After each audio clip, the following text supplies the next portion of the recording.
ప్రభుత్వం ఉత్తర భారతం దక్షిణ భారతం అనే వివక్ష చూపించడం మంచిది కాదు.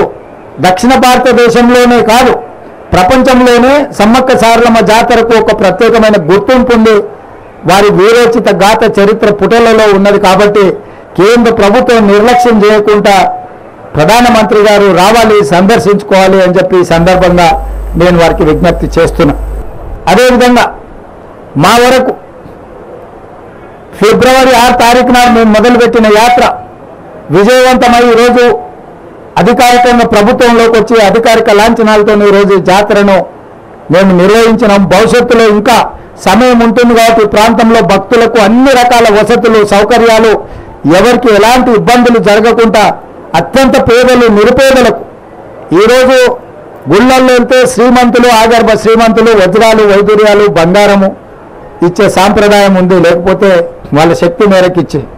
కానీ పేదవాడు బాధపడుతుంటే సమ్మక్క సారలమ్మ ప్రత్యక్షమై శ్రీమంతులు బంగారం ఇస్తుంటే మేమేమి ఇయ్యలేకపోతున్నామని బాధపడుతున్న సందర్భంగా నీ ఇంట్లో ఉన్న ఒక బెల్లం ముక్క ఇచ్చినా అదే మాకు బంగారము అని వారి కళ్ళలో ఆ భక్తుడికి చెప్పడం వల్ల ఈడ మనము బెల్లంతోనే ముడుపు చెల్లించుకునే సాంప్రదాయానికి తెరలేసింది. మా కొండా సురేఖ గారు ఒకవేళ భక్తులు ప్రత్యక్షంగా ఇక్కడికి రాకపోయినా ఆన్లైన్లో కూడా ఆ విధమైన వెసులుబాటు కల్పించే విధంగా మా ఎండోమెంట్స్ డిపార్ట్మెంట్ కూడా ఏర్పాట్లు చేసింది. సీతకైతే స్వయంగానే ఇక్కడ ఉండి అహర్నిశలు ఇక్కడనే భక్తుల యొక్క ప్రతి అవసరాన్ని దృష్టిలో పెట్టుకొని ఇక్కడనే వారు ఉండి ఏర్పాట్లు చేయడం జరిగింది. ఇదంతా కూడా మాకు వచ్చిన గొప్ప అవకాశం. ఈ అవకాశాన్ని ప్రజలకు ఉపయోగించాలనేది మా ఆలోచన.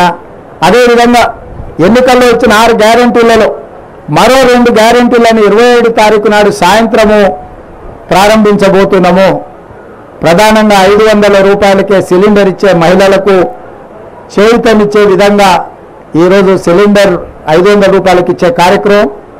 రెండవ కార్యక్రమము పేదవాళ్లకు 200 యూనిట్ల వరకు తెల్ల రేషన్ కార్డు ఉన్న ప్రతి పేదవాడికి ఇంటికి ఉచితంగా విద్యుత్తునిచ్చే కార్యక్రమాన్ని ఫిబ్రవరి 27 తారీఖు నాడు సాయంత్రము ప్రారంభించబోతున్నాము. ఆ కార్యక్రమానికి శ్రీమతి ప్రియాంక గాంధీ గారు కూడా హాజరు కాబోతున్నారు.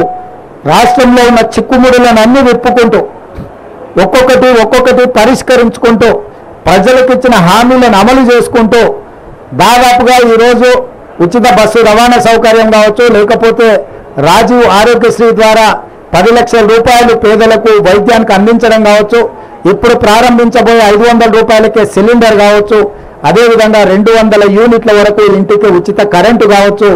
మేము వచ్చిన 60 రోజుల్లో 25,000 ప్రభుత్వ ఉద్యోగ ఖాళీలను భర్తీ చేసినాం.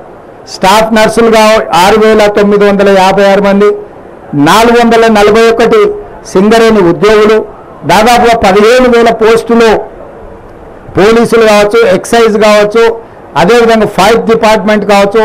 వీటన్నిటితో పాటు మార్చి 2 తారీఖు నాడు మరొక 6,000 పైచలకు ప్రభుత్వ ఉద్యోగాలు భర్తీ చేయబోతున్నాము. మేము ఏదైతే 2 లక్షల ఖాళీలను భర్తీ చేస్తామని చెప్పినామో ఇలా గర్వంగా 25,000 ఉద్యోగాలు మేము భర్తీ చేసినామని ప్రజలకు కనిపించే విధంగా, కుళ్ళుకుంటున్న వాళ్ళకి వినిపించే విధంగా ఎల్బీ స్టేడియంలోనే వేలాది మంది సమక్షంలో నియామక భర్తీల పత్రాలు వాళ్ళ చేతికి అందజేసినాం. ఎందుకంటే ఇచ్చినా కూడా ఇయ్యలేదని అబద్ధ ప్రచారాలతోని గోబెల్స్ కంటే కూడా వాళ్ళ బాబుల్లాగా తయారై మామ అల్లుళ్ళు తండ్రి కొడుకులు మా ప్రభుత్వం మీద దాడి చేసే ప్రయత్నం చేస్తుంది. కాబట్టి ప్రజల కళ్ళెదురుగా నిరుద్యోగ యువకులకు ఉద్యోగ అవకాశాలు కల్పించినాము. శ్రీధర్ బాబు గారి నేతృత్వంలో ఐటీఐలను ఈరోజు స్కిల్ యూనివర్సిటీస్గా మార్చి 65 ఐటీలను 2,000 కోట్లతోని నైపుణ్యాన్ని అభివృద్ధి చేయాలని ఈరోజు తెలంగాణ రాష్ట్రంలోనే 10 స్కిల్ యూనివర్సిటీలను ప్రారంభించి గ్రామీణ ప్రాంతాలలో ఉండే చదువుకున్న నిరుద్యోగ యువకులకు నైపుణ్యాన్ని నేర్పించి ఆర్థికంగా బలపడే విధంగా ఉద్యోగ ఉపాధి అవకాశాలు కల్పించే విధంగా ఈరోజు మా రాష్ట్ర ప్రభుత్వం ప్రణాళికలు చేపడుతుంది.